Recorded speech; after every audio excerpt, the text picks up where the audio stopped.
Virtualisation. La virtualisation consiste, en informatique, à exécuter sur une machine hôte, dans un environnement isolé, des systèmes d'exploitation en parallèle de virtualisation système ou des applications en parallèle de virtualisation applicative. Ces ordinateurs virtuels sont appelés serveurs privés virtuels, Virtual Private Server ou VPS, ou encore environnement virtuel, Virtual Environment ou V.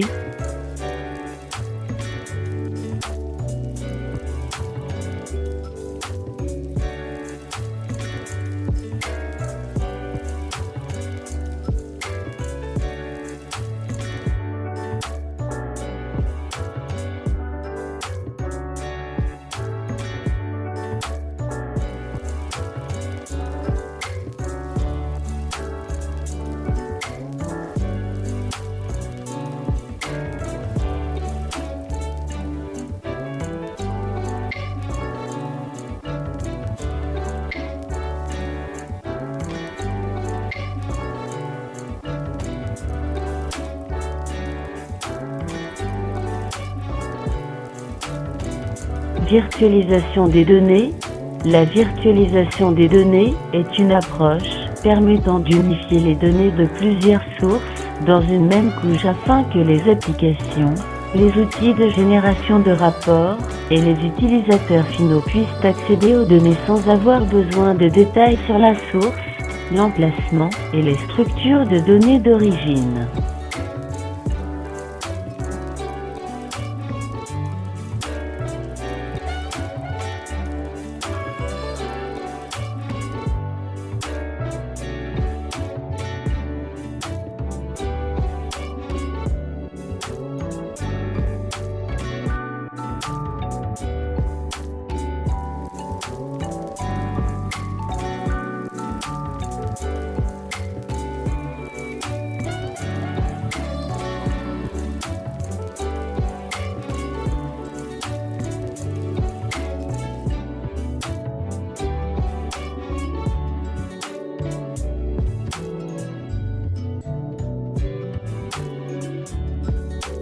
Principe.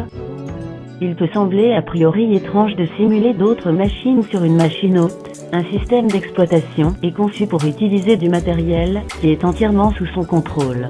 La juxtaposition de plusieurs systèmes non conçus pour communiquer entre eux peut faire craindre des inefficiences auxquelles s'ajoute le fait que le processus de virtualisation consomme des ressources.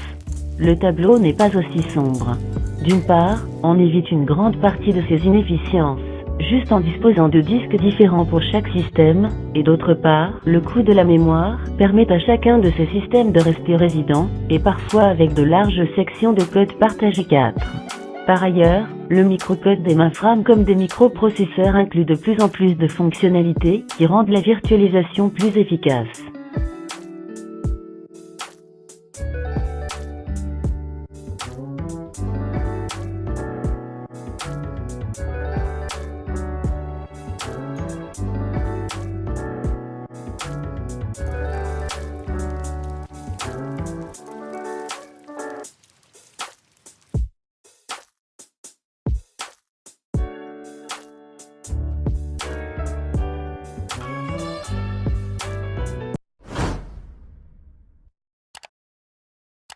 Notion.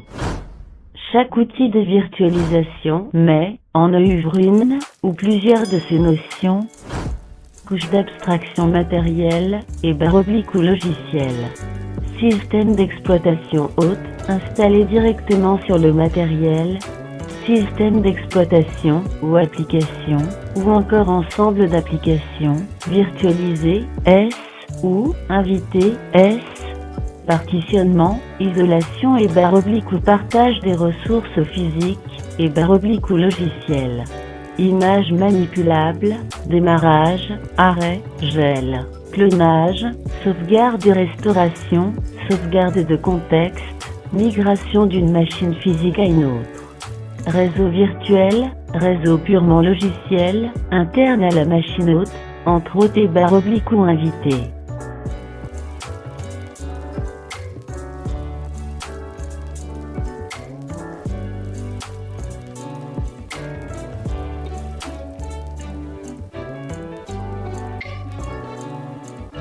Intérêts. Les intérêts sont: utilisation optimale des ressources d'un parc de machines, répartition des machines virtuelles sur les machines physiques en fonction des charges respectives, installation, déploiement et migration facile des machines virtuelles d'une machine physique à une autre, notamment dans le contexte d'une mise en production à partir d'un environnement de qualification ou de pré-production, livraison facilitée. Économie sur le matériel par mutualisation, consommation électrique, entretien physique, surveillance, support, compatibilité matérielle, etc. Installation, test, développement, cassage et possibilité de recommencer sans casser le système d'exploitation haute. Sécurisation et / ou isolation d'un réseau, cassage des systèmes d'exploitation virtuels, mais pas des systèmes d'exploitation haute qui sont invisibles pour l'attaquant, test d'architectures applicatives et réseaux, isolation des différents utilisateurs simultanés d'une même machine.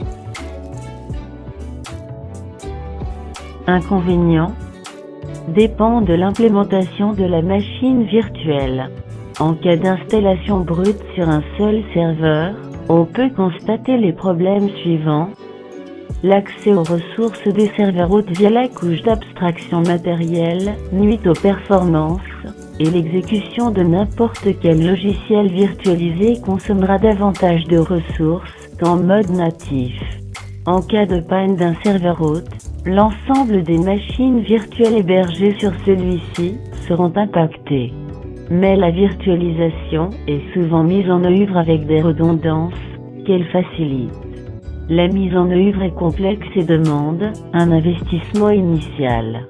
Il y a des contraintes d'administration spécifiques, déploiement, sauvegarde.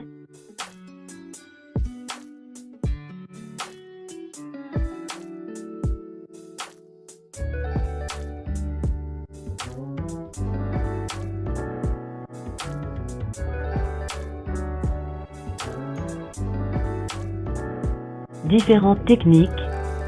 Afin d'avoir une idée théorique des performances des applications au sommet, il faut comparer verticalement l'empilement de couches. Il est possible d'élargir les schémas en rajoutant des environnements virtualisés consommant également des ressources de l'hôte.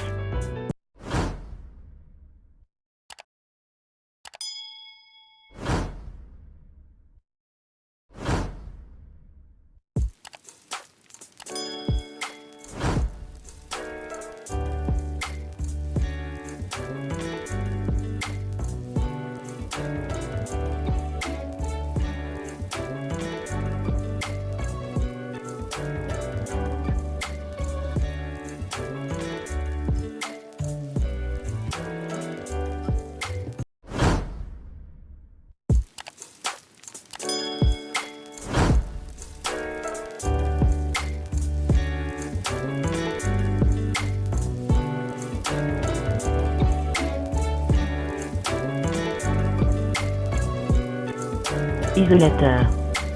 Un isolateur est un logiciel permettant d'isoler l'exécution des applications dans ce qui est appelé des contextes ou bien zones d'exécution.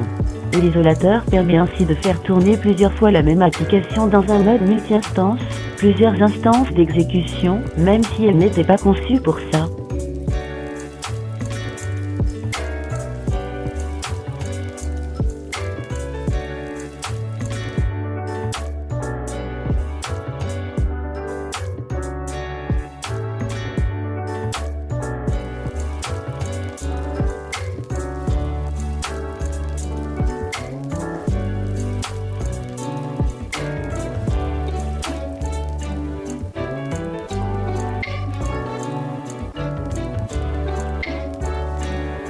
Noyau en espace utilisateur. Un noyau en espace utilisateur, user space, tourne comme une application en espace utilisateur de l'OS hôte. Le noyau user space a donc son propre espace utilisateur dans lequel il contrôle ses applications. Cette solution est très peu performante, car de noyaux sont empilés et l'isolation des environnements n'est pas gérée et l'indépendance par rapport au système hôte est inexistante. Elle sert surtout au développement du noyau.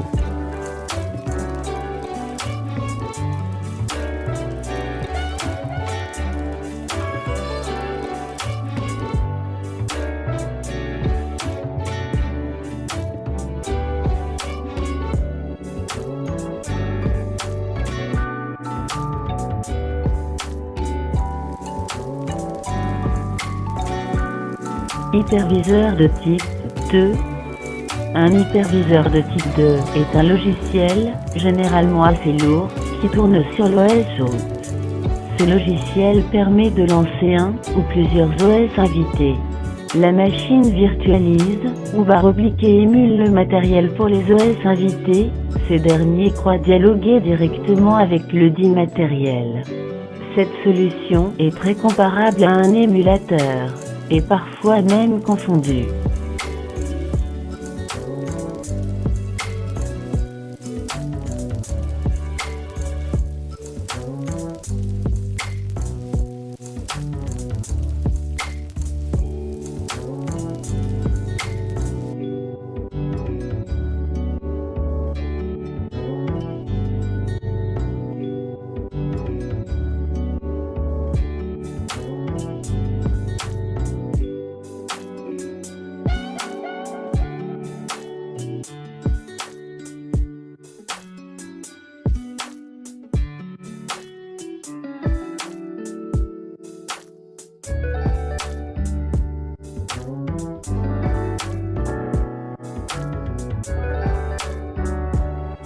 Hyperviseur de type 1.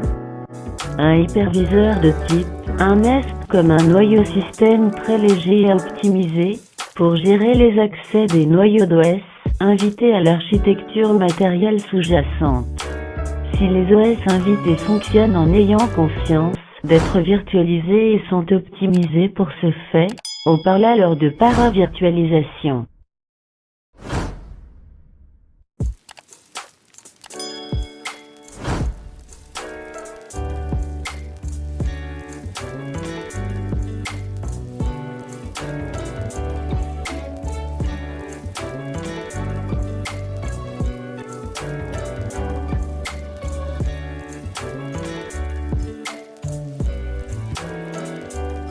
Matériel.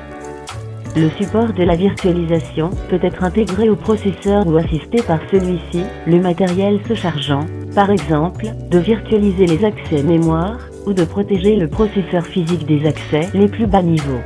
Cela permet de simplifier la virtualisation logicielle et de réduire la dégradation de performance.